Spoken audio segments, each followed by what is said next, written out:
안녕하세요. 사건사고TV 김지윤입니다. 병원 가서 진료받고 병원비 실비보험 청구했을 때 세금을 내야 될까요? 아니면 골절돼서 골절진단비, 암진단돼서 암진단비 받을 때 세금을 내야 될까요? 세금에 대해서 생각해 보신 분들 아마 거의 계시지 않을 겁니다. 대부분의 보장성 보험 보험금은 세금을 내지 않기 때문이죠. 하지만 특정한 상황에서는 세금을 내야 하는데요. 어떨 때 그런지 알아보겠습니다.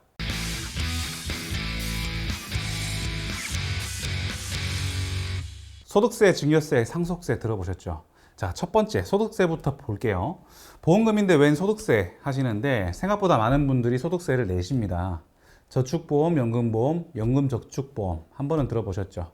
이런 저축성 보험들은 10년 이내에 해지하면 차익에 대해서 소득으로 보기 때문에 소득세를 내야 됩니다.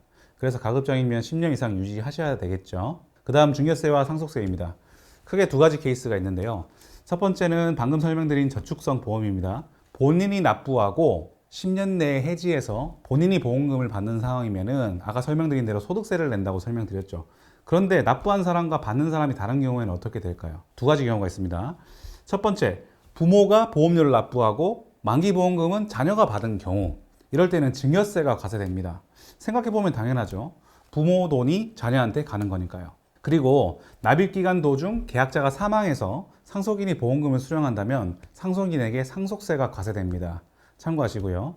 그 다음 생명보험입니다. 생명보험은요, 보험료를 납부하는 보험계약자와 보험의 목적이 되는 피보험자, 보험금을 받는 수익자로 나뉘게 되는데 줄여서 계피수라고 할게요. 이때 계피수가 누구냐에 따라서 달라집니다. 경우의 수에 따라서 알아보겠습니다. 우선 계피수가 동일한 경우에는 계약자가 돈을 냈고 계약자가 사망해서 수익자가 돈을 받아야 되는데 수익자가 사망했으니까 수익자가 돈을 못 받죠. 이럴 때는 상속인들이 받게 되죠.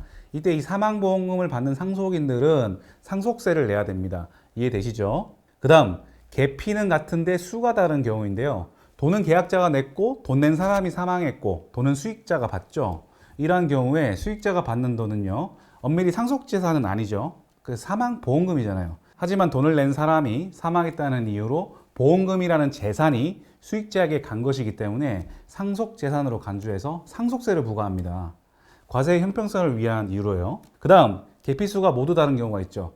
계약자가 돈을 내고 수익자가 돈을 받는 건데 이 경우에는 수익자가 증여세를 내야 됩니다. 계약자가 낸 돈으로 생긴 보험금을 다른 사람이 수익자가 받는 경우이기 때문에 증여로 보는 겁니다. 이해되시죠? 마지막 세금이 없는 경우인데요. 개수가 같고 피가 다른 경우, 예를 들어서 계약자 A가 보험료를 납부하고 배우자인 P를 비보험자로 하여 수익자를 A로 설정한 경우인데요. 이 경우에는 돈을 A가 냈고 돈을 받는 사람도 A죠. 이러한 경우에는 세금이 없습니다. 여기까지 보험금에 세금이 붙는 경우에 대해 알아보았습니다. 끝까지 영상 시청해 주셔서 감사합니다.